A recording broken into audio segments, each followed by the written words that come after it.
figure it out later. All right, welcome people. I think everyone pretty much knows me.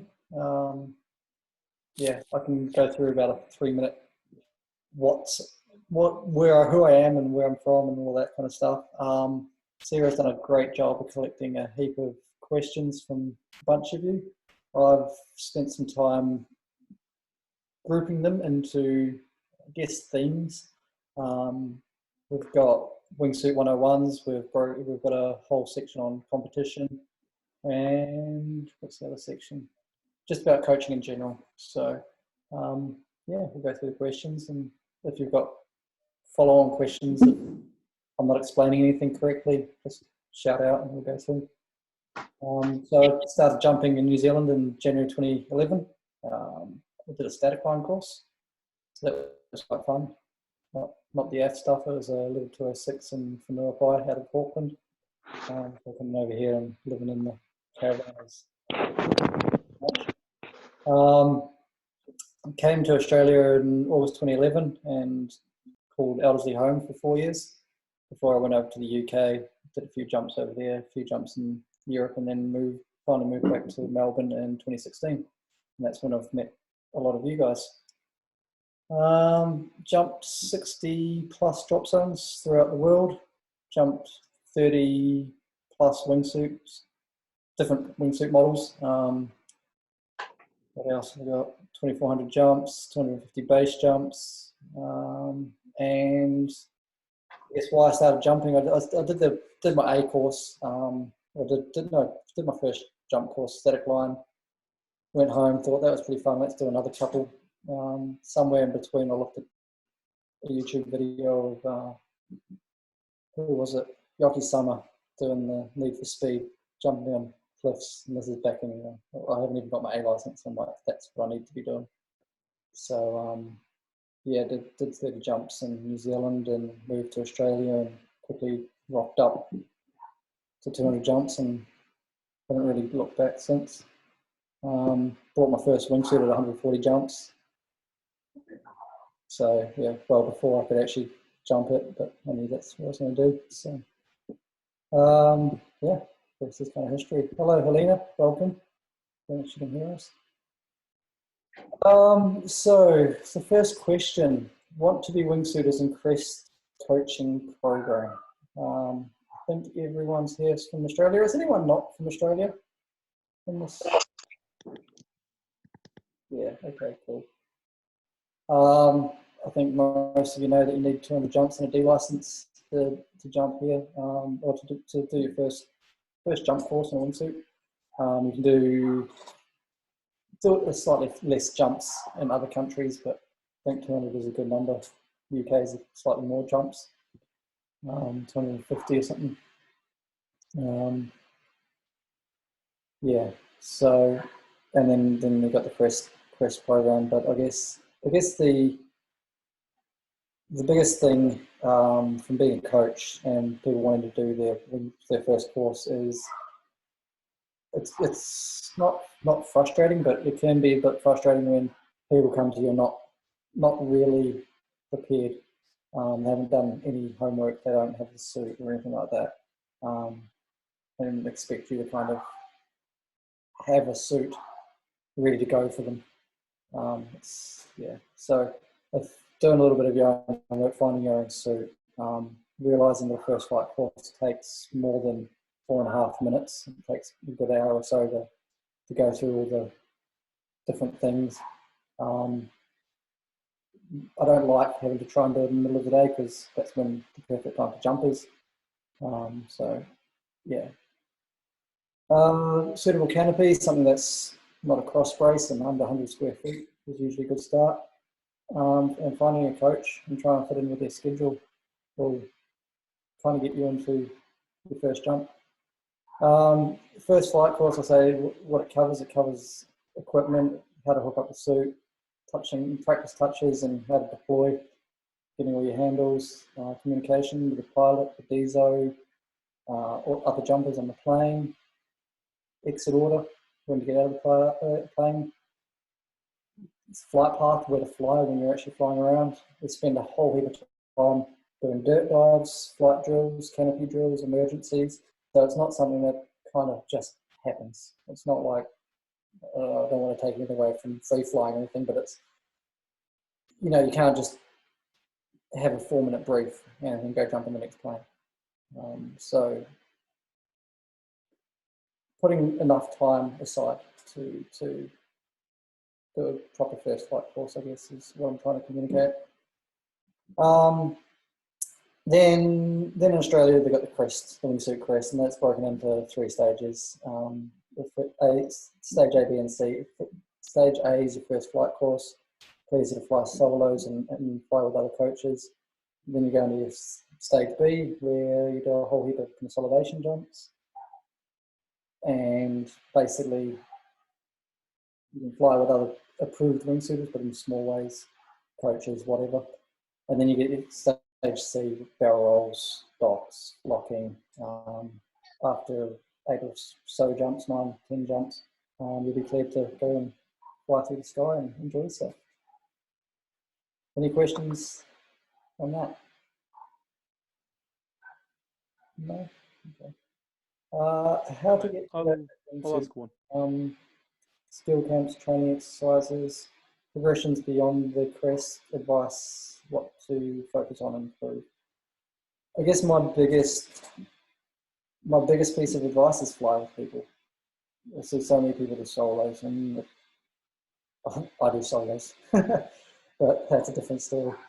People doing solos, you just don't understand if it's like doing solo sit fly or solo angles. It just doesn't really work. You don't understand who you are in the sky.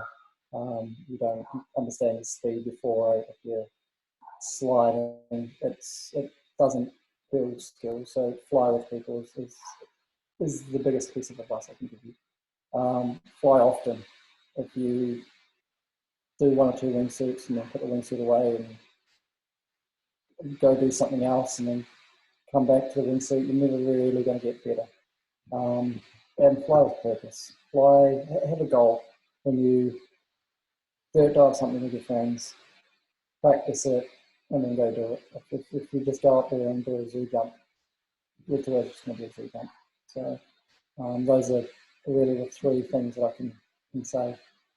If you're doing 2 ways, 3 ways, you can do some of the acro dive pull moves, barrel rolls and docks and front flips, and learn how to fly the suit that way. If you're doing flops, make sure you pick a base and have a base to fly to. That's going to be your best progression path outside of skill camps and flying with coaches. Yeah, what modifications are recommended for a rig? If we do a lot of wingsuits, not everyone can buy a second rig just for wingsuit. I agree, I hear that sentiment. I don't have 2 rigs. I don't have a free fly rig and a wingsuit, and I just have a wingsuit rig. But if you want a rig that's good for both, it really depends on what size suits you're flying. If you're flying the... Hello. I haven't fed your dog. Chloe's here. Hello. Yeah, it depends on what size suits you're flying. If you're flying little baby suits, not a whole lot of modifications are really needed, other than like maybe a chest LT and yeah, that's about it. When you start getting bigger suits, you want to, not really modifications to gear, but along with riding, suitable pilot chutes goes a long way. Having a mellow 9-cell canopy that you can both free fly and it's really distracting. That you can both free fly and wingsuit. You don't have to have a 7-cell wingsuit canopy, but something that's going to go in both directions. Chest LT, semi-solar bags, they're awesome. Again, they're not just for wingsuiting, helps. A second didder, again, not just for wingsuiting, free flying and stuff. It's none of these are things that are really wingsuit specific modifications, not things that need to be for wingsuiting. You can get yourself a fly site again. canopies and stuff like that. They use the fly sites. So yeah, I guess the answer to that question is the only really thing that is wingsuit specific is your canopy. You don't go jumping a cross-braced canopy sub 100 typically. Otherwise, you can do whatever you're jumping. Canopies and wingsuits, because I believe you don't want to downsize too far for a wingsuit. Yeah, that's a case of do as I say, not as I do. I'm jumping a sub 120 canopy in my wingsuit. It works for me, but it's typically not the done thing. You want a lighter wing loading. You want to consider line length, because if the lines are too short, they're going to be sucked back into the burble will suck the canopy back into your container or into your burble. And it also comes to your person size. If you're a small person like Chloe, Joyce, Sarah, having a small canopy doesn't hurt either. You're not going to have as much burble as myself or Merv, for example. You kind of want a bigger canopy and the bigger suits because it's going to be more forgiving. The margin for error flying a big suit is a lot. It's smaller. When I jumped in my latest race suit from Tony suit, it was crazy. I've got over 1,000, 1,500 wingsuit jumps, and I wasn't deploying at the right speed. If I deployed too slow, the pilot chute would sit in my burble for too long and spin the canopy up into line twists. And if I deployed too fast, I'd get slammed on the opening. So having a slightly big canopy is going to give you that buffer zone for when you have line twists. You're not going to have to just go straight to your handles. Jason, Chloe's going to change over to her laptop because yours has got some feedback on sound. Oh, okay. That was me calling her before. I can just do this. Hold on. Sorry, guys, to interrupt.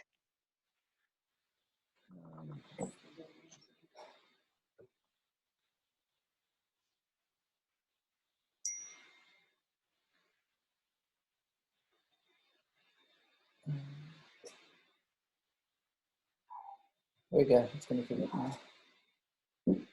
Hello. What? No, it doesn't go through that one. There's no mic on that one. Hello, can people hear me? Yep, it's better. Sorry, thank you. There was a sound. How much wine you got in that bottle, Java? Hello? Is this still working? What was that, mate? Yeah, cool. How much wine have you got left in your bottle? About half. Oh, good. But I'm pouring a big. So before I continue on, I've got a couple of questions. Any tips or suggestions for someone to work on prior to their first jump course? Just jump. Angles definitely help. Angles teach you how to fly your body in a very similar way to how you fly wingsuits. How to exit the plane without having to put your chest into the relative wind. Free flying also helps, but just fly. Just go out and enjoy. You learn. A good wingsuit coach is going to teach you everything you need to learn. So does that, I hope, kind of answer your question, Cal? Questions? Sure does, thank you. Coach versus an instructor, 10 students. Can I come back to that question, Merv? When I get into the coaching section. All right, suit care and maintenance. I guess suit care and maintenance. I used to wash my suits. I guess that I used to wash my suits when I had a white suit, and it got very dirty very quickly. It didn't do any harm. I'd put it into a sleeping bag and put it in a slow spin cycle, and detergent that's gentle. Other than that, yeah, that's what I did to wash them.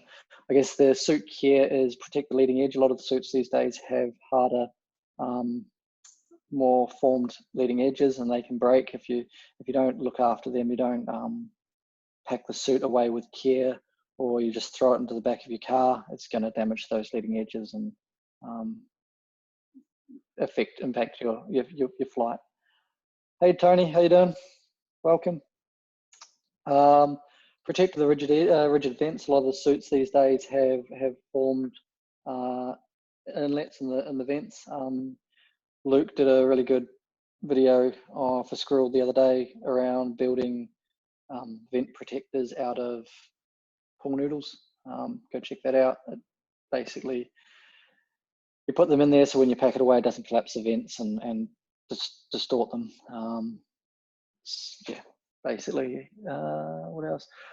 I always remove my rig and pack it back in the bag at the end of the day. I don't just leave it in my gear bag. That's just what I do. Long periods of time, like now, I've actually pulled my race suit out. It's hanging up in my closet on a clothes hanger, just to get it out of the bag. Yeah, it typically doesn't have long periods of time like this. And then just really regular inspections. Inspect for loose threads. Look for holes from bad openings or bad landings, bad exits. You might have damaged the suit. Just loose threads. The zippers eventually wear out and break.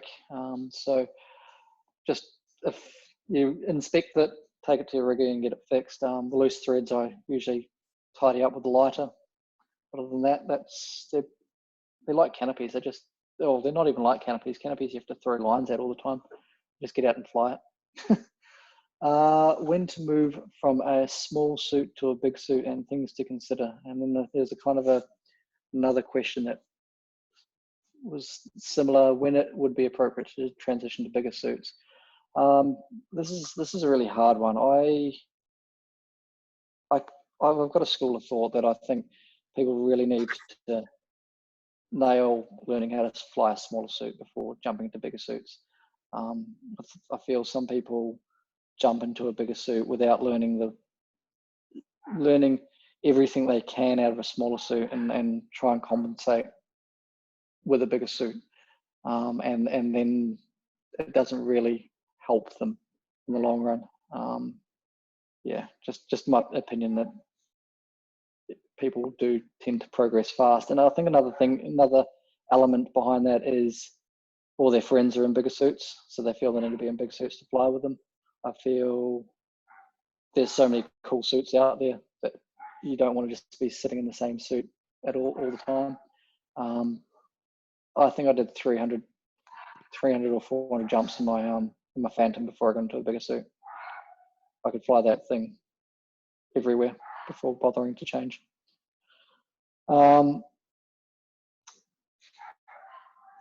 Yeah, when to move. I guess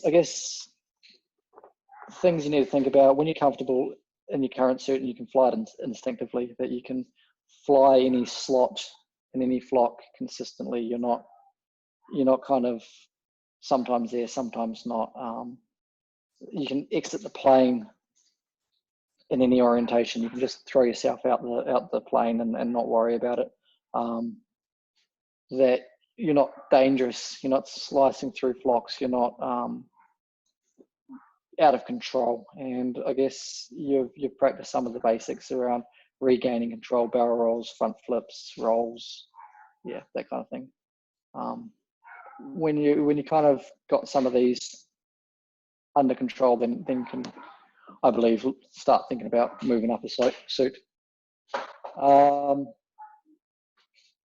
Things you need to consider, I guess, is a new suit will have a lot more power and a lot more speed. So when you're chasing down a flock, you're going to approach with a lot more closing speed. It's going to be scary if you're not in control. Exits in the tail of the plane. If you don't know how to exit properly, if you're exiting chest high, you're exiting with your arms open, you're gonna frighten some people. maybe the pilot, maybe the other people in the plane. And maybe, and I know I've just said don't do solo jumps, but maybe do your first jump solo or a two-way. Don't go straight into big ways. Do a few practice pills as you get out of the plane, because you're going to find there's a lot more pressure in that suit, and it's not as easy to shut down and maybe deploy a bit higher. If you find that you've been deploying at 3,500 feet in your small suit, take it high. In my race suit, I rarely deploy below 4,000 feet, because I want a bit more time if I have line twists. I want a bit more time if I don't feel that I'm going the right speed at deployment. Yeah. What are the different disciplines of wingsuiting and how do we get into them? And the kind of a subtopic to this is XRW, how to progress towards this. How to progress to XRW, I guess, you need to transition to bigger suits and see the topic that I just talked about. Work with a coach; they'll know how you're flying, I guess, and kind of recommend if it's a good time to try XRW. And by working with a coach, they're gonna teach you by doing. XRW it's a completely different visual to anything I've done before, and it takes probably half a dozen jumps to learn those visuals, where you need to be when you exit the plane, what you're looking for from the approach, how high you want to be, how fast you're approaching. If you approach too fast, you're going to zoom past the canopy. If you put the brakes on, you're going to sink out of the sky. There's a lot of things to think about. And also coming back to those things we want to consider is you're not dangerous. You're not slicing through flocks. If you approach a canopy and you're slicing through it, you're likely to either kill yourself, the canopy pilot, or both of you. He's probably just going to chop when you tangle yourself in his lines, gift bag you, and catch you later. So you want to be flying confidently before thinking about XRW. And then to the first question about disciplines, I guess the disciplines of wingsuiting, acro, the ones that I think about are acro, static flocking, dynamic flocking, performance, and XRW.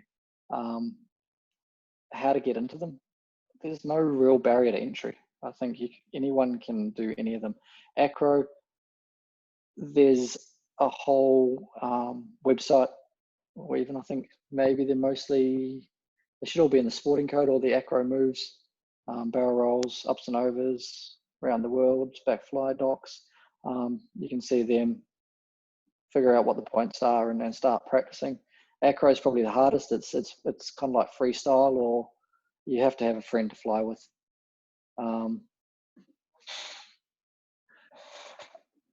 Static flocking, it's probably what most of you have done already. It's getting out with 3, 4, 5 of you and just zooming across the sky. Dynamic flocking is where I enjoy. It's you start with the flocking. It's kind of like your angles and acro, not acro. Your angles where you, rather than just getting out and flying straight, you put some turns in it. You change the pitch. You change the slots. There's a lot more going on, a lot more fun. To do that, you kind of want to make sure you got your static flocking down pat. Performance, get yourself a GPS. Come talk to me, Luke, Chris. Teach you how to configure them and get out the plane and do some rad solos. And then XRW, we talked about XRW. Any questions on any of that so far?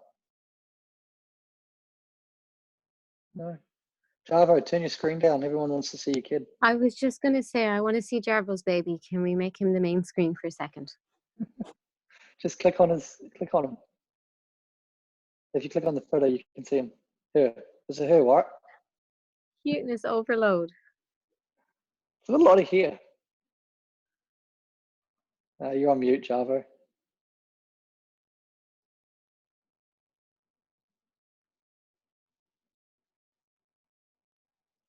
You probably don't need me to say anything. Just watch. He'll start crying and then he'll want me to mute him again. So I'm just watching you, Jarvo. I'm not watching Jason. You're my primary video. okay. What to How'd do? that go? Well, why are you sitting in a different room? Why don't you just like come over here and I don't know, sit and join? All the girls are doing, getting in different rooms and watching Jarvo. Yeah. Hey Alex, how you doing? Oh, sorry, I missed the beginning. It's all right. It's all right. Different wingsuits, what they're good for, different designs, brands of suits, pros and cons.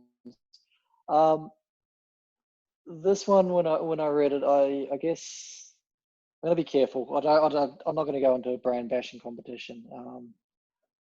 All suits are good, in my opinion. They all make, but I guess the one thing I got to say is all manufacturers, all of them, not any one in particular, all of them make too many variations of the same suit. I guess I've got 3, maybe 4 regular suits. I got my Phantom for first flight courses, just flocking and acro. Doesn't get as much use these days, but it's still one suit that I keep. I've got my intermediate suit, great for flocking and coaching. The Freestyle Havoc Funk size suit. My advanced suit, again, that's the one I start using for XRW, the Power Plus ATC Strix Hog Freak type suit. And then my race suit, which is just good for going fast. I know there's about a dozen other suits and those in between those, but those are the suits that I think are the good suits to go for. What else? Yeah, and I guess on the pros and the cons of the suits, I've got my favorites, but they're mostly based on brand culture rather than what's a good suit. I know the owners, I know how they act, I know. Yeah, I base my liking on the brand culture rather than the suits. I like suits with the form leading edges. I like suits with pressurization zippers. I like suits that have neck to toe zippers, so you can just step into the suit. You don't have to do the retarded turtle thing to get into them. Suits with rigid air vents and adjustable zippers for the rigs. That's what I look for in a suit personally, and most of them do all of that. I'm just going to turn that off. You got suits with lightweight material as well. I guess only really good for, I mean, great for base jumping, but if you're ever only jumping out of the sky, the lightweight material doesn't last as long. It's a little bit more fragile. So, right, the science behind wingsuiting, equipment comparisons, and understanding design and flight dynamic outcomes over the past 15 years.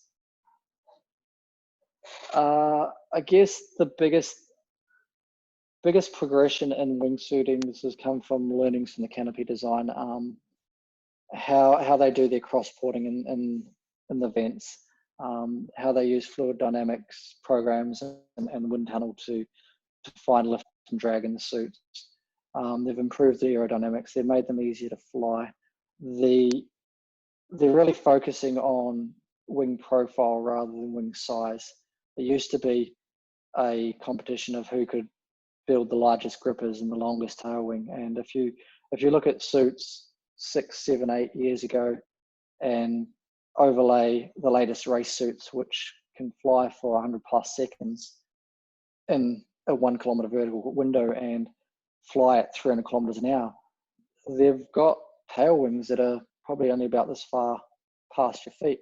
They've got grippers in them that are only like, I don't know, what's that, 20 centimeters, 25 centimeters. They're not crazy. It's more about the wing profile and how much drag they're building. They're focused on the trim. So if you've got a big long tail wing, it's going to tip the wing over like that and make it really hard on your arms to fly. They're focusing on vent design, how that creates different pressure in the suit. They're working about arm sweep. So how, this is going to be fun, how low your arms or how high your arms are. It's really hard to fly a suit in a Jesus Christ position. But when you go down there, you've got less wing profile. So they're finding the balance in the arm sweep. Similarly with your stance, how far your feet are apart. If you're doing the splits when you're flying across the sky, it's really hard to hold that. So what's a good balance? And talking to the wingsuit manufacturers, I went and talked to Per from Tony Suits before when researching this conversation. The biggest difference is the ability to build a suit in a couple of days, and they can do that, take it down to the drop zone, test it, see what works, see what doesn't, and do this continuous improvement development and get really fast feedback. That's probably what's changed the most in the last 15 years. Transition to wingsuit base jumping, not for me for ages, probably never, because I value my life, but I think there would be people that would be interested to hear about this. What I'm going to tell you now is my progression. I've actually asked Tom to jump in and have a chat about that as well. Have a couple of different viewpoints. Here we go. In my opinion, skydive lots. Just lots and lots of skydiving. The more you learn, going down in an elevator. Skydive lots. The more you learn in the sky, it's going to save your life. You got one chance when you jump off a cliff. Know your suits. Know them inside out. Know how to get out of a flat spin. Know how to change your speed of your suit. Know how to fly a good glide. Know how to fly without stalling your suit. Just know your suits. I went off and did a learn to base jump course. I did that and probably just did non-tracking jumps for a year. I then went to Europe and tracked for a year, and then I started to started jumping wingsuit base. That was my progression. I think it was a safe progression. I wasn't rushing anything. I wasn't just straight into how can I get my wingsuit off the cliff as quickly as possible. There's just way too many stories of people screwing up their exits and dying. So take your time, enjoy the journey. Europe's super beautiful. If few of you have been there, yeah, go back. Tom, what do you got?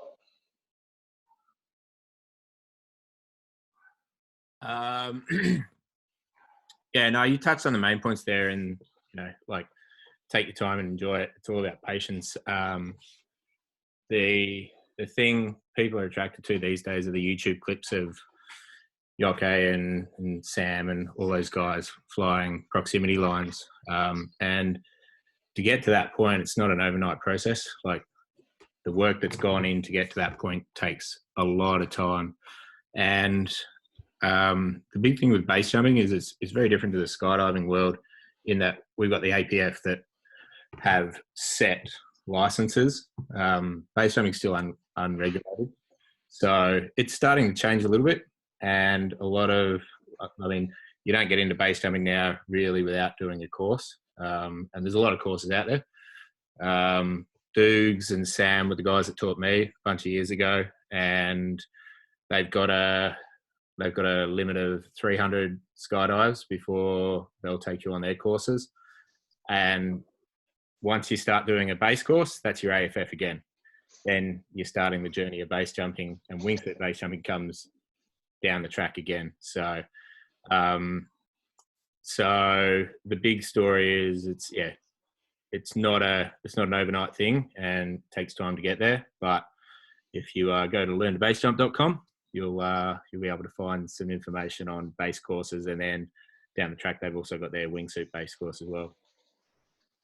I think the other thing I guess a lot of people don't appreciate is the likes of Sam,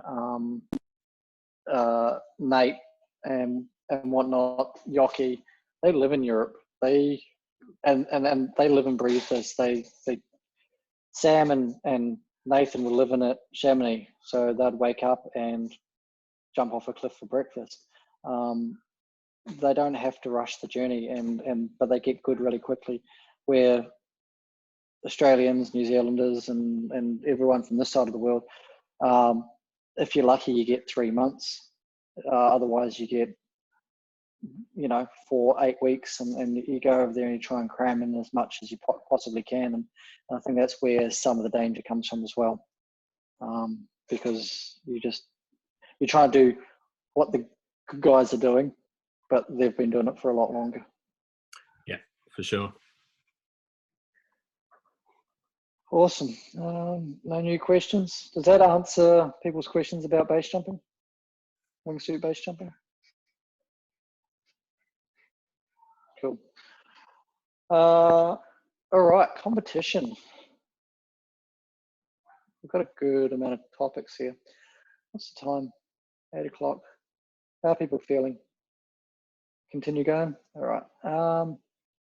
Diet, exercise, and generally when training and during competition. I guess generally I'm training 3 to 6 times a week, high intensity training at the gym, training even when I don't feel like it. Basically training for strength and endurance, strong core, back, legs, and shoulders. A day doing performance jumping, worst case, I might be doing 6 jumps in a day, and it is exhausting.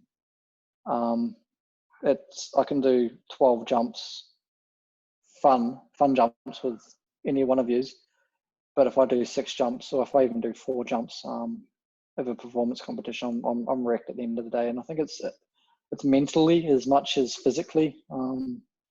It takes a lot to fly those big suits. As well as running and walking. I've got a target weight that I try and keep my body at.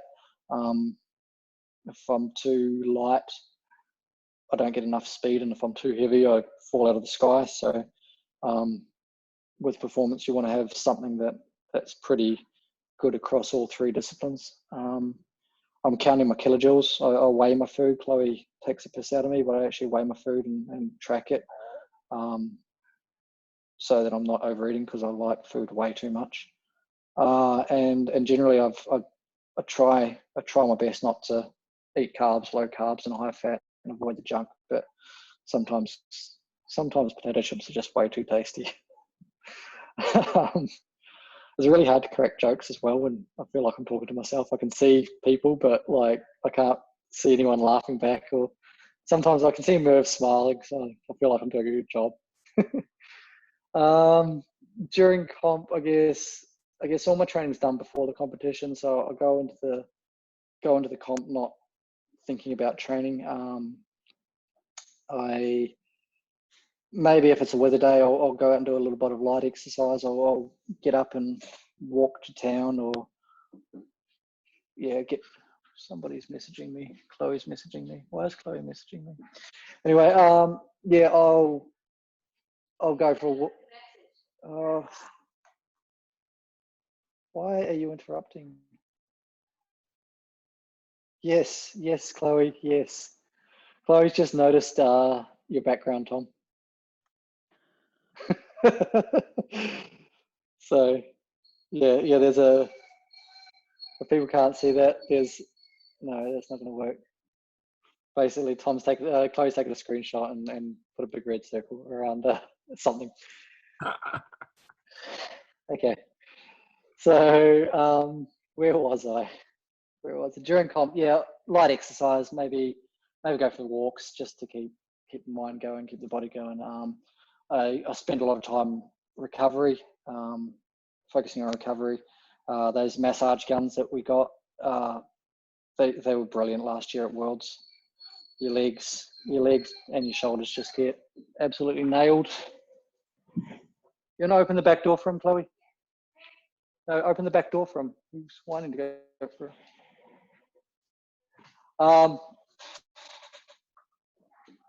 My legs and shoulders are just nailed. So a bit of deep heat and a massage gun, and focusing on recovery more than training during competition. I don't drink a lot of alcohol as it is, but absolutely zero alcohol in competition and plenty of water. Water loading. So for the speed round, we've got, well, full competition, we've got a plus or minus 2 kilo weight limit that we can stay in. So we can, at the beginning of competition, you'll go in and weigh in on a set of scales, and they'll record how much weight you are, and randomly during competition they'll pull you aside and make sure that you haven't you're not boarding the plane with a lump of lead in your pocket. That doesn't mean that I can't drink 3 litres of water before I get on a plane for a speed run. Yeah, it's fun trying to drink that much, and it's really fun trying to hold the pee when you're in the plane, but I guess you do it for competition. It's easy to forget it's easy to forget to eat, so I'll make sure I've got plenty of snacks, nuts and protein bars and things to eat, little bits often, just to keep the energy up, and quality food, not, you know, bags of crisps and chocolate bars and stuff like that. I get into a bit of a routine when I'm over in Europe training, and it'll be like going to the supermarket in the morning and getting a decent amount of food, of, you know, quality food, and yeah, it's good. Competition training advice to newbies: learn the rules. Is probably there was a lot of frustration this year's nationals around not knowing the rules, and I guess Luke and Chris and myself were trying to help people, but we've been doing it for that many years. All the little rules that catch people out, we, I guess, take sometimes for granted. So it's hard to tell you which ones you need to be aware of and which ones you can just go out and fly. Everyone was, I guess, during competition, they'll do a pass, 4 people will get out on a pass, and then they'll do another pass, and another 4 people will get on until everyone's out of the plane. There needs to be 600 meters in between each competitor getting out of the plane for safety, but it's also a rule, and if people get out within that 600 meters or within 250 meters of each other, instant zero. It doesn't matter what you fly, how you fly, instant zero.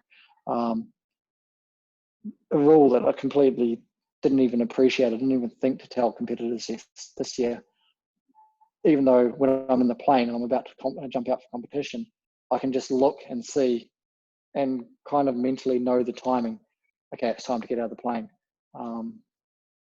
So that's why I didn't really think to tell competitors that they needed to give themselves enough space.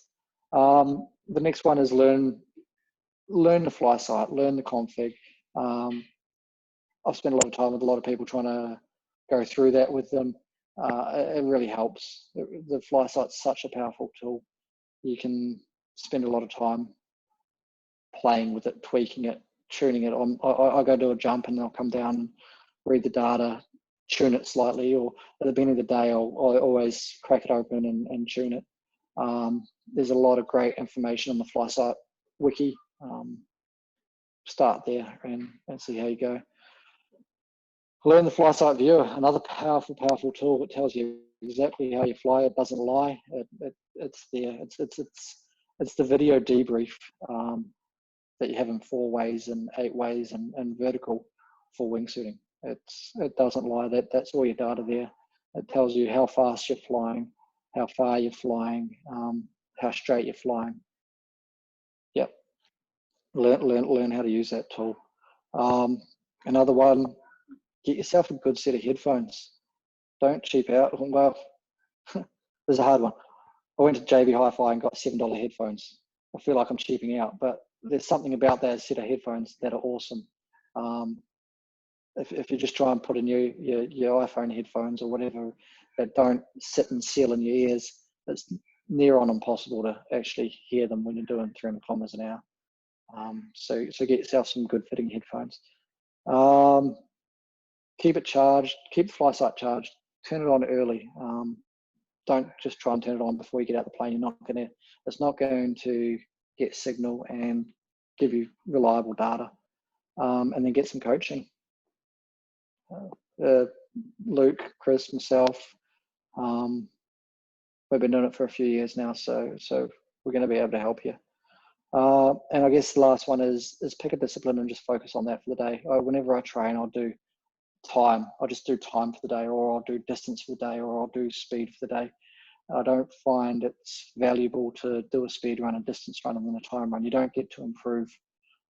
If I do 4 jumps in a day, the first one's always a coffee jump. It's remembering how to fly the suit. The next one is setting a pretty good time or a pretty good speed for the day. And the next 2 jumps, the next one is trying to beat that good speed. And by the time I get onto the last one, I'm probably fatigued, but if I'm lucky, I get to beat it again. That's I guess my advice for competition training. Fly sites. Oh, we've got a question. Who are the coaches in Australia? Cal, what kind of coaches? We're talking performance coaches or wingsuit coaches?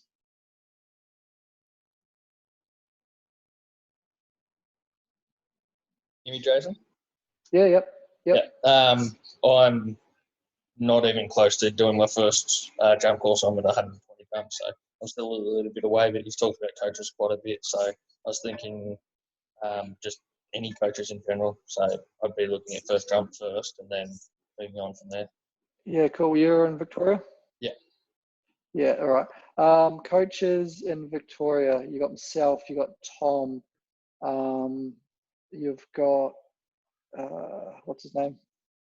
Eero, Duan, you've got Duan, you've got Eero, what's Eero's proper name? Alex. Thank you, Chloe. Chloe's yelling at me from the other room. You got Alex, Jonah. Tibbets is a coach. So there's a few.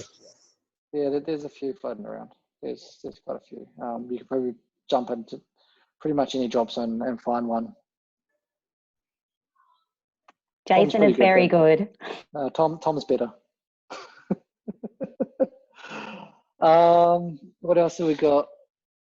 Learn the rules. Where do we find them? Great question, Fergs. The sporting code, the APF website, has all the rules for all the disciplines, be it belly, be it free fly. Yep, the sporting code. I'll attach a link in this chat. Yep, thank you. Barriers king.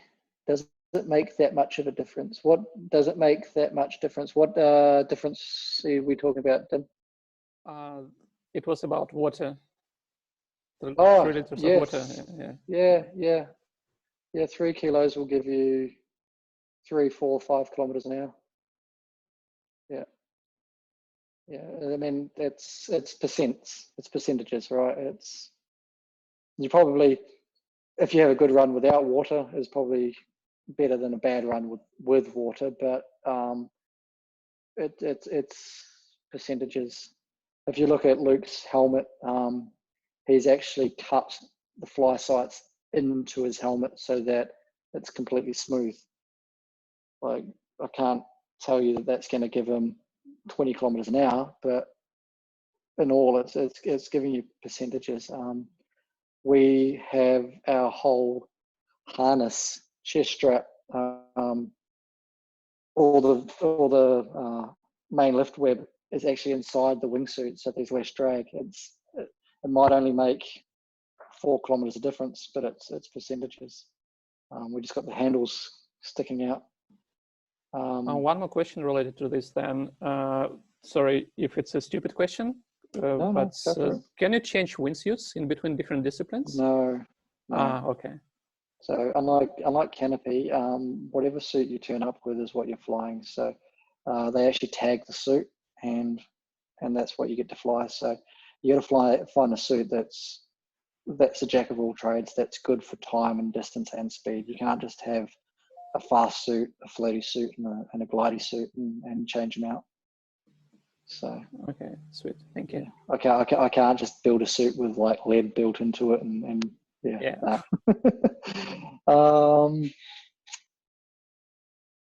Cool. All right, we'll continue going. What's next for you? What's next for me? I'll come back to that, Hannah. we'll come back to that. Fly sites, how do these work? What can they help with? Where do you get them and what do they cost? So they cost about $270 up. You can buy them secondhand if you're lucky. They're pretty much like hen's teeth. They don't come up very often, but Meal-Off, Shooting Star, direct from Fly Site, those are probably your main channels. What do they do? How do they work? So they're a GPS audio coach flight recorder. They're excellent because they're telling you instant feedback. They can tell you how fast you're flying or how far you're flying. You can change body position and figure out, is that been better or has that been worse? Rather than trying to get to the ground and go, well, what was I doing at 10,000 feet to make me fly 250 kilometers an hour? You're getting that feedback immediately. If I straighten my legs and really lock out my quads, does that make a difference? If I go slightly steeper rather than flatter, am I going faster? You're getting this feedback immediately, so your learning process speeds up. It's amplified. The problem, I guess, the downside is it can be a lot of information. It can be screaming at you a lot of information, and it's really hard to kind of process that amount of information all at once. I hope that answers the question. Mindset. How do I prepare for competition in the months preceding on comp day, warm up, meditation, rituals, etc.? What am I thinking on the ride to high, in the door, in flight to opening? The psychology, and then a kind of a relation question, the psychology of competition that Jason uses. To be honest, mindset has been a personal battle of mine. I've really struggled with that side of things previously. I've recently been taking paths to improve that. I've been doing some audio, reading some audio books or listening to audio books to kind of change the way I think during competition. Previously, I beat myself up a lot if I know what I can do, and if I wasn't performing to that standard, I would beat myself up. I would just not be in a good place mentally. In 2018 Worlds, they changed the rule on getting out and just turning 90 degrees and flying to getting out and flying within a hypothetical or virtual lane. And people were getting busts, and I got busts, and as soon as I got busts, it just threw me off my game. 2019, we had basically the neighbours were the Air Force, the US Air Force, and they said, no, you can't fly to 12,000 feet. You can only get out at 10,000 feet. And a lot of my training, or a lot of my flight and performance, is built up from being able to fly my wingsuit head down and build up as much energy as I can. And because I can build up so much energy and use that through the window, that's where a lot of my advantage comes from. Take that away from me, and I don't have that anymore, and I have to fly a wingsuit without this energy. So that kind of threw me as well. And so after having 2 years like that, I knew I needed to change something, and I've been kind of really focusing on the mental side of things. I guess the months preceding, I build confidence through training, knowing my suit, tuning my fly sight and improving my technique. I go into competition knowing that I can achieve certain figures, and that's where a lot of my confidence and mindset comes from. Within comp day, for me, it's about routine and preparation. Get up, have a good breakfast, arrive early so I'm not rushing. Everything's set, everything's turned on. My fly sight's configured, my fly sight's charged, my LT's charged, whatever my AED's turned on, everything is set and ready to go. I've looked at the weather forecast probably a dozen times to see what, and a dozen different websites to see what the weather's doing for the day. I go and look at the board. When am I competing? What are my reference points? What's the exit order, and what task am I flying, and what is the run-in? Just preparation, I guess. Then from there, I just try and relax, listening to music, and just, I guess, isolating myself a little bit, not getting distracted by everything that's going on, and yeah, just focus on me, focus on my game. I guess I think this year at Nationals it got perceived as a little bit of arrogance, a little bit of self-absorbed unfriendliness, but it was just me going into my bubble, into my space, and just trying to get my mental game right. Yeah, that's what I've got to say about that. Ride to height. So the ride to height, I know that my fly sight's on. I've turned it on before I get in the plane. I know it's on the right setting. And then from there, I just people watch. I watch other people and check out the views and just try and have a good time, enjoy the moment. Sing to myself in the plane. But yeah, just try and just enjoy it. About 10,000 feet, I start getting ready. I put my goggles on, making sure they're just right. If they're not right, I'll make sure they're just right. Make sure my headphones are in and they're snug and they're not going to drop out and I'm not going to be able to hear. Make sure my face mask is right, my helmet's sitting on good, my LT is sitting right. I've found in my new suit, if my LT is not sitting in the right position on my arm, that will actually disturb the wing profile and make my suit terribly unstable. So I've got to have my LT in the right side, in the right space. My pressure zips, are they all closed? And my chest zips up, and my arm zips all the way closed, and my feet zips all the way. I had a moment in training for this year's Nationals where I was a little bit complacent and I didn't check my feet zippers, and one of them was up maybe an inch and a half, and I couldn't fly my suit. I was trying to do a speed run, and I was just all over the place. So, and under canopy, I could see it immediately. I was like, this is yeah, what am I doing? I've busted my routine. So yeah, just having a routine and going with it, I guess. In the door, I shake it off. I have a bit of a kind of a rustle around. I make sure that the suit's sitting right, the rigger's all settled. I do some breathing exercises, take a few deep breaths, and just focus. I have no idea what else is going on. I'm just looking out the door, spotting my point, making sure there's no other clouds. But I've got no idea what's happening in the plane. It's 110% focus on the task at hand. Mentally draw a line from my reference point back to where I'm flying. Find out where that intersects, and that's my dive point. Take one last deep breath and then just basically send it.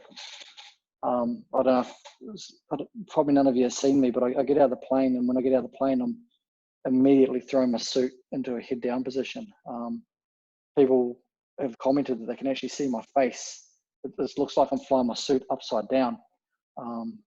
Yeah, just going full commit as I get outside the plane. Yeah, Javo, yeah. Jason, I have a question to you about the competition. Yeah. Yep, go ahead. Yeah, go for it. So do you check your scores during the competition, or you try to ignore them? Or I do check my scores during competition. I do so because there is information to be gained from knowing what you performed like in that last jump. Basically, what I'm saying is knowing part of the competition, doing time run, doing a distance run. There is a stall point on your suit. Your stall point is hard to feel until it actually happens. So one of the outputs that my fly sight's telling me is the speed at which I'm flying. The speed at which I'm flying is only a ground speed. It's not your airspeed, and you can never know if you're going to stall the suit based on ground speed. So if I know what my ground speed is, I can figure out what my airspeed is, and then retune my fly sight so that it's better for the next competition or the next jump. Does that make sense? I feel like I've kind of gone a little bit. Yeah, it does make sense, but yeah, it totally makes sense. Do you check like where you are in the table, or like, or just like your own score, just like to figure out what to do with your next jump? Yeah. Okay. So with that, previously up until nationals this year, yes, I spent a lot of time, a lot of effort, a lot of energy, a lot of focus figuring out what other people were doing, and spending time going, okay, if I'm in 10th now, but I do this result, I might actually get up to 8th. And part of the psychology, the sports mentality, was I don't have an impact on how Merv performs. I don't have an impact on how AK performs. So why am I spending time and energy figuring out what ifs?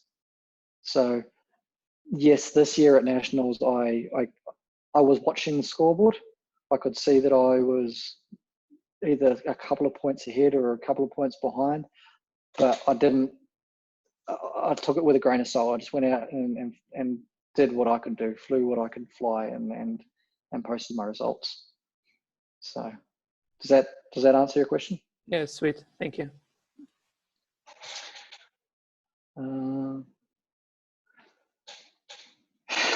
Barry again.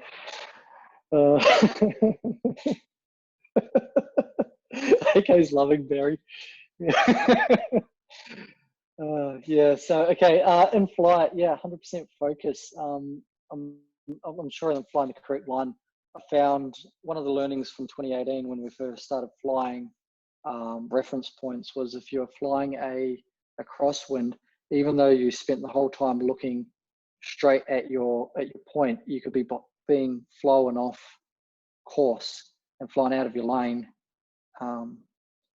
So the remedy to that was to ensure that you're checking intermittently before and making sure you've got a little breadcrumb trail that you're following to fly a straight line. So much is focused on that. So much is focused on listening to my audio cues. What altitude am I at? How fast am I flying?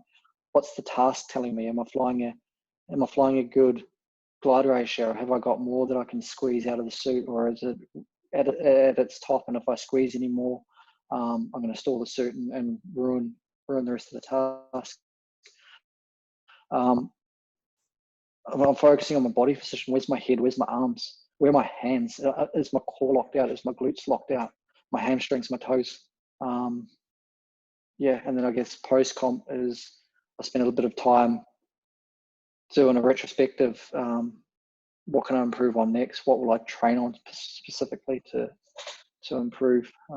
Yeah, that's competition for me. Psychology, I guess, the psychology aspect, and some of the stuff that we're talking about there before dimmer. The book that I read, there's like 4 or 5 quotes in it that I kind of resonated with. One was, there are only 5 things that you can truly control: your training, your nutrition, sleep, recovery, and mindset. And if it doesn't fall into any of those things, why am I worrying about it? And then that's what I said about previous competitions. I'd sit there with spreadsheets going, like replicating the tables of the score tables, going, well, if I score a 3.6 in distance and someone else scores a 3.2, then I'll probably go up to 4 or 5 positions. And I spent so much time doing that. And then I did none of that this year, absolutely none of it. And it was just, I enjoyed the competition a whole lot more.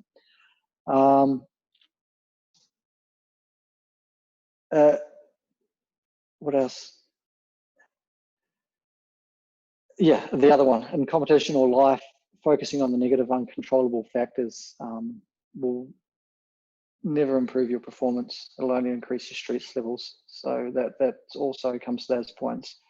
I'd look at the scoreboard, but I'd take it with a grain of salt. I'd just go, yeah, that's cool. That was fun.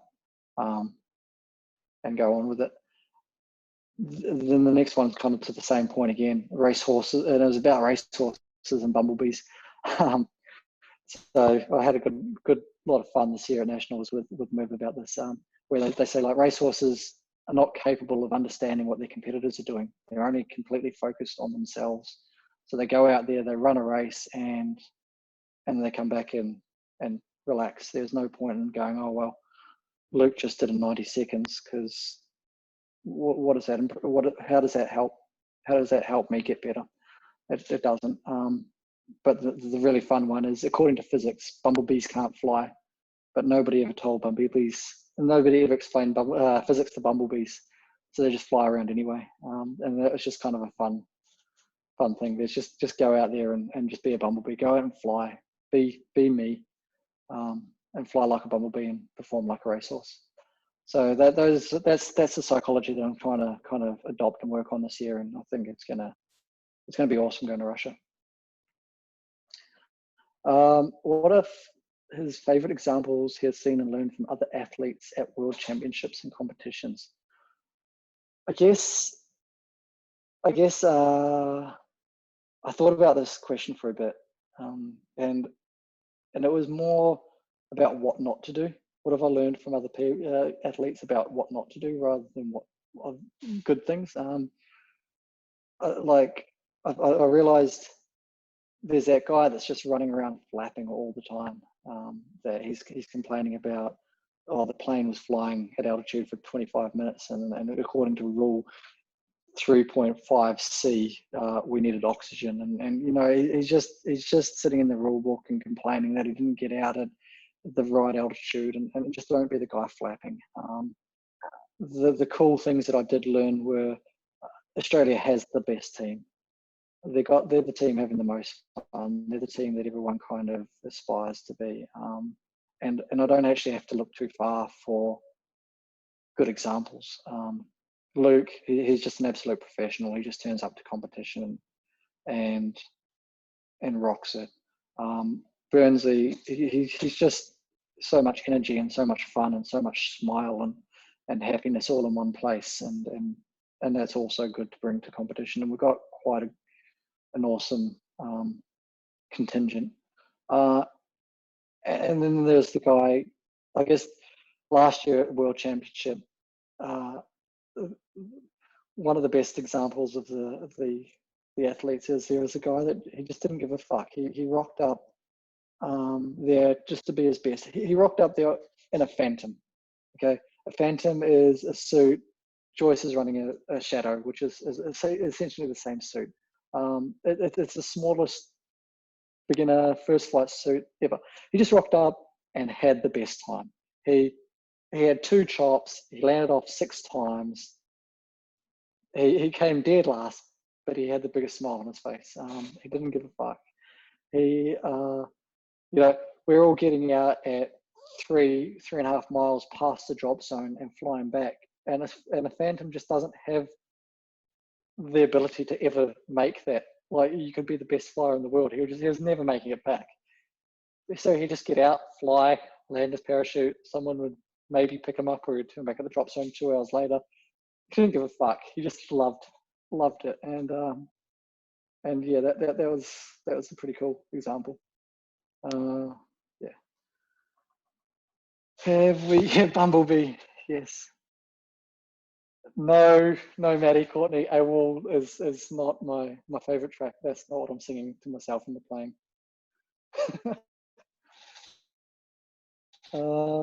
That cat looks very comfy and residential things on the floor. Yeah, we were sitting on the couch before you arrived. Yeah, it can be done. What else? Okay, coaching. What is the best way to become a wingsuit coach? It's another tricky one. Best way. I think everyone does it differently. But in my eyes, just wingsuit. Live it, love it. Make it your passion. Go to events and learn from other coaches. What works, what doesn't work. How do you learn information, and gain as much experience as you can. Then the only way you gain experience is by flying, right? And what would you do in different situations? How do you know what the winds are doing, and what do you know when there's clouds, and different people from different abilities, and how do you all bring them together? You only get all that from experience. So I guess how you gain that experience and how quickly you gain that experience and where you gain that experience for, it's different for everybody. The biggest thing that I can say about coaching though is make sure that you ensure that you keep learning. Don't get to a level where, Chloe, I think you're distracting everyone with that video. Put it away.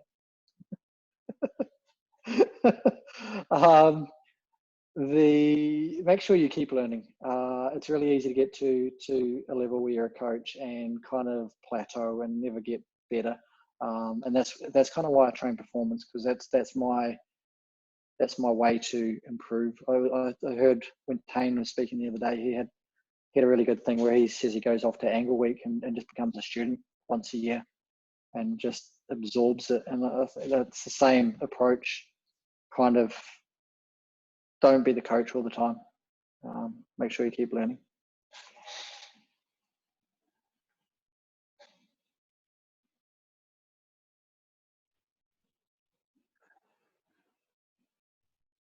What are you talking about? Cameo appearance and then Corona. I can film your. I don't know what you're talking about, Joyce.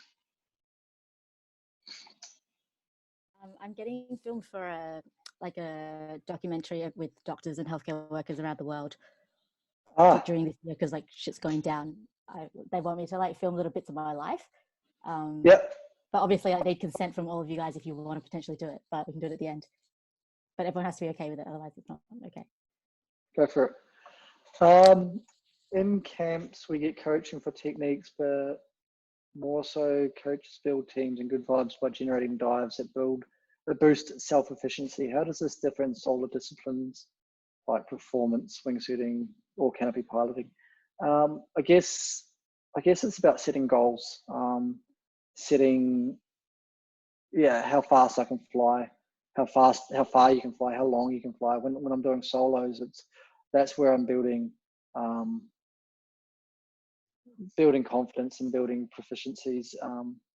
If you also set goals like how cleanly can I do a backflip, how cleanly can I do a barrel roll or get my docks when I'm flying with people, just going out and having a specific task or goal that you're trying to accomplish each day, that kind of, I think, helps build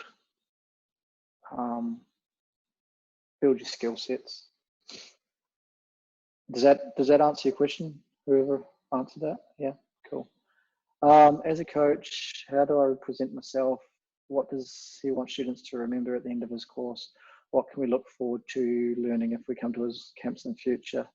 And what does a leader mean to him? And what does it take to be a champion or an individual as part of a championship team? I guess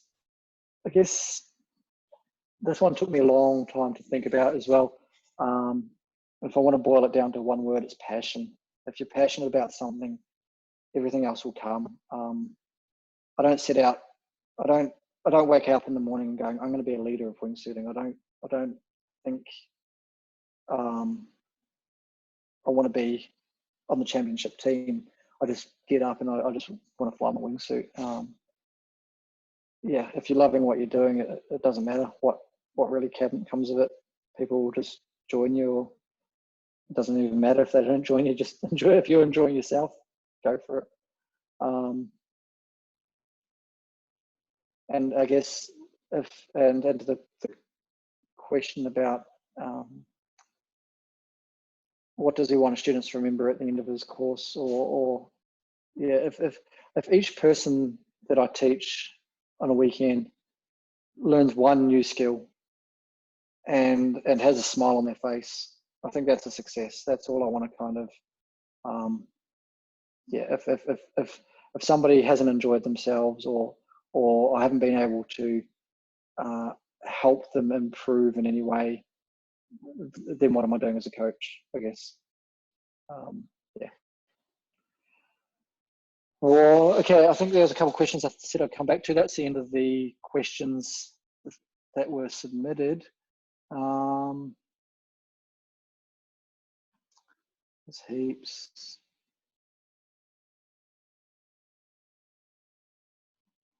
There was one from Hannah. What was Hannah's question again? And there's a lot of chatter going on in this room.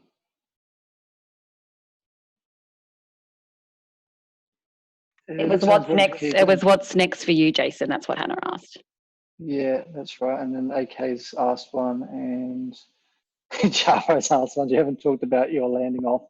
Apparently, what's next for me is landing off. What's next for me? I guess getting back into performance. Once we all get out of this crazy lockdown period, it'll be when is the next Worlds, or what is happening with Worlds, and how do I get prepared for that, and the amount of time that we have. That's I don't really have a what's next. I just kind of roll with it. I'd like to come back with some hardware from Worlds. That'd be ideal from what's next. What time? Which time are we talking off about specifically, Java? Which time did I land it off?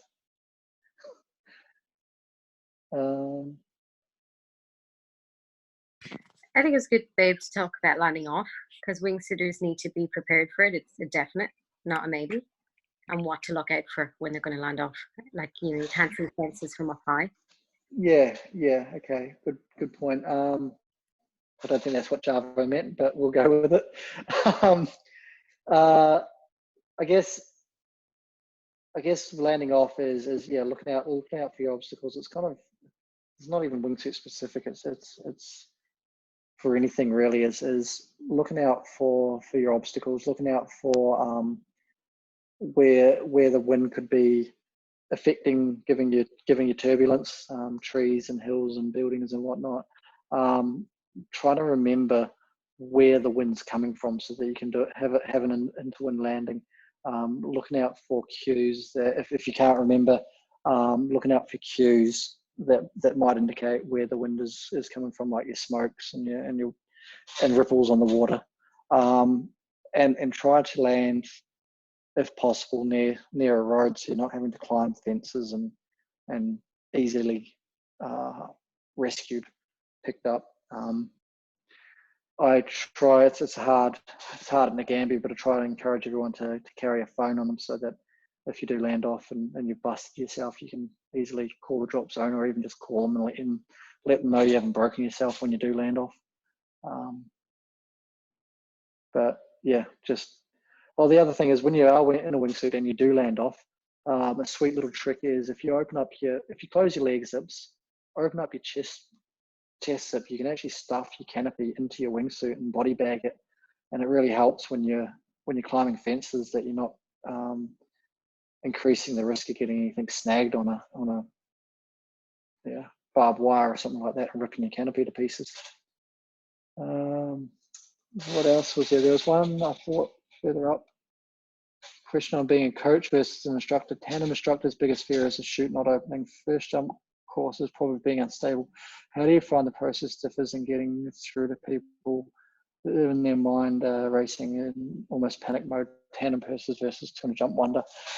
Awesome question. The biggest difference is time. It really is. With a tandem, it's here's your harness, there's the plane. Take a deep breath. We're hucking you out. But with a first flight course, I spend a lot more time and energy making sure that the student is feeling comfortable, that the student doesn't have any questions, that the student try to mitigate some of those fears that the student has. I don't talk about the negatives and the things that might happen, but more the positives and how great it's going to be. We spend a lot of time visualizing the jump doing dirt dives. Spend a lot of time, even in the plane on the rate of height, we talk about what the jump's going to be, how it's going to go, what they're going to be doing. And now you're thinking about the good things, and you don't think about those instabilities and what's going to go wrong. Think about, I get them to have breathing exercises in the plane. So after they're getting ready at 3 minutes, just take a few deep breaths. When they're in the door, take a breath, smile, and enjoy it. I think that's the biggest difference is time, the amount of time that I spend with a student, rather than with a tandem. A tandem, it's just like everything's going to be right, and we're going to be good. Enjoy it. Any other questions? No. Wow, it's gone forever. I have a question, Jason, if you don't mind. I don't mind at all. I enjoy talking wingsuit. So it's about wingsuiting and free flying. I've done a couple of jumps this season with Woody, like dynamic jumps. So he was in his wingsuit, obviously. I was without a wingsuit, obviously. It was like I had like so much fun. I loved it. And apparently I've heard about a friend of mine who was going to organize even a camp for wingsuiters to teach them how to fly with free flyers, this sort of dynamic jumps in Europe this year. So what are your thoughts about this type of jumps? And what do you think about that? So you've done your wingsuit jumps? No. I've just never I've just done a couple of jumps with Woody when he was in a wingsuit, and I was just like free flying, and we were doing dynamic stuff together. Yeah. Honestly, it scares me. It scares me from the perspective that you've got so much power in a wingsuit, and it's multiplied exponentially when you're on your head. When you've seen the videos where people are on their head, not in a wingsuit, and then the next thing they cork out or drive forward into somebody and knock them out. Now you've tripled your surface area of your body, and when it goes wrong real fast. It scares me, and it doesn't scare me when people like Woody, who have progressed through, they've been doing it for years, and they know how to fly a wingsuit. But then there's people that potentially don't have the same skills as Woody, that want to give it a go and try it, and haven't learned, or either don't have a free fly background or haven't learned the finer details of a wingsuit. It's just, I think someone's going to get hurt doing it. So pretty much a wingsuiter has to be like a very, very experienced flyer. That's what you're saying. Yeah. Yeah, does make sense. Or I mean, a flyer, not a wingsuit flyer, just an experienced flyer. So I imagine if yourself or Colmer or AK got onto a wingsuit and wanted to take it on its head, it'd probably be fine. But you get somebody with maybe 200 jumps, and then they go, all right, let's do that cool stuff that Woody's doing and chase an angle. It's gonna end up in tears for somebody. And that's, I guess, comes back to that I want to be a coach thing, and being aware of, or just having a kind of a sense of all the things that could go wrong. I think, Jay, maybe important to emphasize, if two people on an angle group collide, they'll proper fuck off. If somebody in a wingsuit collides with you, you probably got a death, because they're going that much faster. Yeah. I was on a jump. People probably don't know so much, but I was on a jump. Personally, I think I only had about 25, 30, less than 50 wingsuit jumps. There was a 17 way in Picton, and it resulted in, not for my own, AK's losing his shit here. There was a fatality on that. Not because I crashed into somebody, but just because it was 17 people, all of my ability or less at the time. I didn't know any better. I just did it because the coach said, "Yep, you'll be right." And yeah. So just to clarify on that one though, Jay, was it the person who hit the other person? What happened to them? Was it the person who hit the person that died, or the person who got hit that died?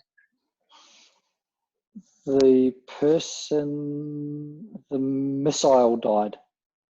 And the person Not who the got target. hit, and the The target person had the target had a bruise from his knee to his shoulder, like pretty much a full body impact bruise. but they weren't even flying in opposite directions. It was more side on clip. There So was if you like had a 45. yeah. So if you had been, and he still died. So if you were going in an angle and changing direction, and a wingsuit hit you head on, you just out of your. Yeah, you knock out, and some of these are. I don't know how much of it is Cyprus trying to sell new fancy Cypresses, or how much of it's actually fact. But yeah, you knock out in a wingsuit and you go into a flat spin. Your vertical descent rate is not actually fast enough to activate your Cypress when you hit the dirt. You got something to say on that, AK? You're on mute. Oh, just that you fucked. That's a bad day at the office. You know, like if you talk to Rob Heron or anyone. Yeah, exactly, Rob. That's probably one of the better examples that I've seen of that, and it's horrible. You know, they get out of the plane.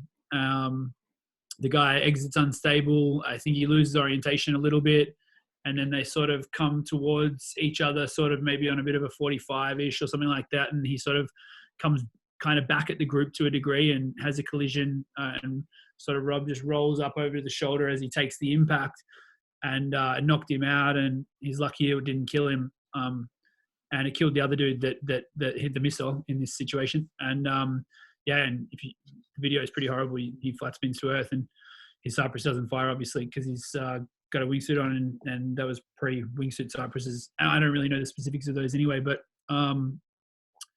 yeah, man, like the big thing that comes to my mind with this, Jace, like like what Chloe said compared to tracking, is that like you can be in like a tracking group, and you can't come from so far away towards each other and sort of not know, like, I mean, well, you can, but the faster it is, the harder that is. Whereas with wingsuiting, you can be miles away, like you can be in different stadiums and you can come back. And so it's but like, to preface it very clearly, like obviously I don't wingsuit, I'm not an experienced wingsuiter, I don't know what the fuck I'm talking about, but you can, you know, and I just understand the range of them, and you can come from so far away. So I imagine for if you're leading a jump, or for people that are focused on the leader and have eyes for the leader, you know, and if the bigger the group, obviously it's so easy for people to come out of absolutely nowhere. And if they come in a little bit hot and they're a little bit unstable or whatever, can be super sketchy. Yeah, the shit's dangerous. Dude, wingsuit crests, that's all I'm saying. Oh, well, it's not even that. And then it comes to, I think, one of my very first questions, where it says, when can we upsize? And it's like, don't rush it. Really don't rush it. If that shit is, all that shit you've just said is exponentially multiplied when you jump into a bigger suit. You go from a phantom or a shadow and jump into a freak or a power plus or a hog. Yeah. And that closing speed is now rather 120 kilometers an hour, 250 kilometers an hour. Yeah, I couldn't help but think, like, with what Dimmer said about the free, like mixing free flying, like slick as in like without a wingsuit, and people with a wingsuit. Like I've done jumps with Woody, Dimmer in the same sort of vein. And if you're carving with someone in a wingsuit and you're not in a wingsuit, and then you switch and they go the other way, as that change in fuck, my screen's freaking out. So, but as you sort of switch directions and you whoosh past each other, man, the power of a wingsuit when you're not in one is fucking hectic. Yeah. So like, I just know from when I've flown with Woody carving and stuff, like, and that's what made me want a wingsuit, to be honest with you. But like, you wouldn't want to have a collision. It would be horrible. Yeah. And that's what I said. That shit scares me. yeah, big time. Well, it's go ahead, Donna, go. It's pretty much like angles, you know, like we can see broken bones and paralyzed people from collisions in angle jumps, you know, and here just more power, more speed, so even worse results. So. And I think the way that the way that Woody's done it, okay, yeah, it's probably the harder way. He's had to go out and teach himself, but he's done it slowly and he's built it up with people that have confidence in him. When you do it on a camp, you don't necessarily know who's turning up to that camp. It's just you put out, I'm doing a free fly camp or I'm doing a wingsuit camp, and great, I've got 30 participants, and then you go off and do your thing. Yeah, I don't know the backgrounds of this camp that you're talking about and how it's being vetted, but it just kind of scares me. Yeah, makes sense. Thank you. Yeah. It's okay. It's not going ahead because coronavirus. Yeah. Cool. Any other questions? Tony, how you doing, man? Turn your video on.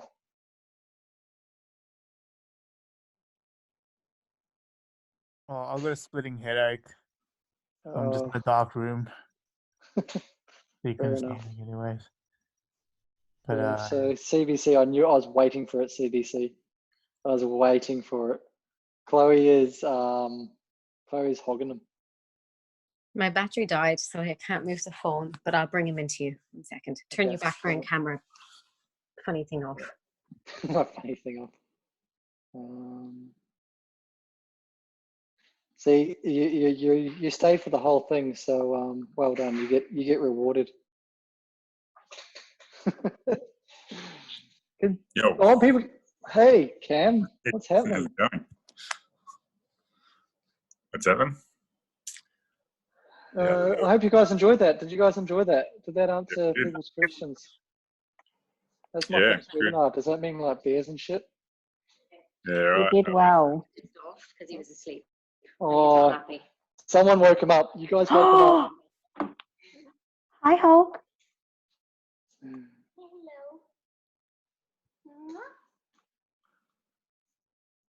Over here. Over here. He's gorgeous. You guys are right. You guys are right. Are you doing puppy school? No, because we're not allowed out of the house. Oh, of course. Any puppy training? Yeah, we teach him. He can sit and he can down and he can roll over and he can shake hands and come to his name, and we're just teaching him to get on a lead now so we can take him up the driveway. He had his 12-week shots today, so in a week's time we'll be able to take him out in public without him dying of rabies and all those other fun diseases. Yo. It's his bedtime. He's a little rat bag though. He goes to bed about now and then wakes up at 6 a.m. and tries to jump on the bed and whines and tries to get you to play with him, and yeah. That's how Chloe talks about you, Matt. Exactly how Chloe. I know that's exactly how Chloe talks about me. What? Merv said that's how Chloe talks about you, mate. Yeah, exactly. Yeah. You're made for each other. Yeah. So yeah. Did you just send that picture out to everyone in the chat so people can like use it themselves there, Tom? No, it's a different one. Oh, it's a different one. What have you got to say? You're a newly fledged wingsuit coach. What's your take on being a coach? What aspect? How to become a coach and what you've Easter Bunny. Yeah, just what's your take on being a coach and how you became a coach and what you've enjoyed about being a coach so far and yeah. I mean, I think it's. I mean, for me personally, it wasn't something that. I guess it was something that sort of came naturally and slowly. And certainly wasn't something that initially set out to do. It just kind of happened, especially as we started talking about what we wanted to try and do over this summer. But you build your skills first, and then like it takes a while to build your skills. And then when you get to that point where you kind of feel like if you can add something to everyone else, then it kind of happens a bit organically. As to how I've enjoyed it, I've had a really good time. Like this year over the summer with some of the weekends that we've done.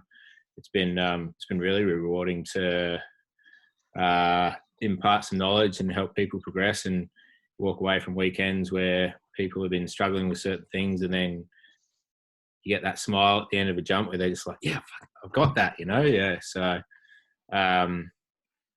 it's different though, in that I guess the hardest thing, like all teaching, it's, when you have a skill yourself, you don't necessarily, they become second nature sometimes, and you don't necessarily think about how you do certain things. But then when you have to impart that knowledge to someone, it sometimes you got to think about how to articulate that to someone, and then one person may not pick that up with the same explanation as someone else. So changing the way you articulate things is necessary for different skills for different people. So yeah. Very good. Well, we've been going for ages, Sarah. I think you've done well. I think all the questions have been answered. Joyce, did you want to do? Oh, is she gone, or is she still here? Joyce is there. Joyce, did you want to do your thing? I can. Anyone who doesn't want to be part of it, please turn your camera off. This may end up on TV. Penis. Sorry. Who just left? Who was just left? Someone just bailed on it real fast. You're not getting rid of Barry, so it's up to you. It's all right. It's like super tiny on the screen. It's not tiny. I'm aware. Yeah, I'm just gonna film it on my GoPro, so I'll just start talking or some shit. Hold on, let me.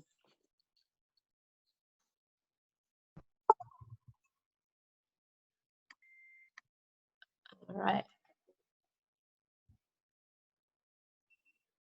All right, say hello to the wingsuiters of Victoria. Hey. Hello. Hi.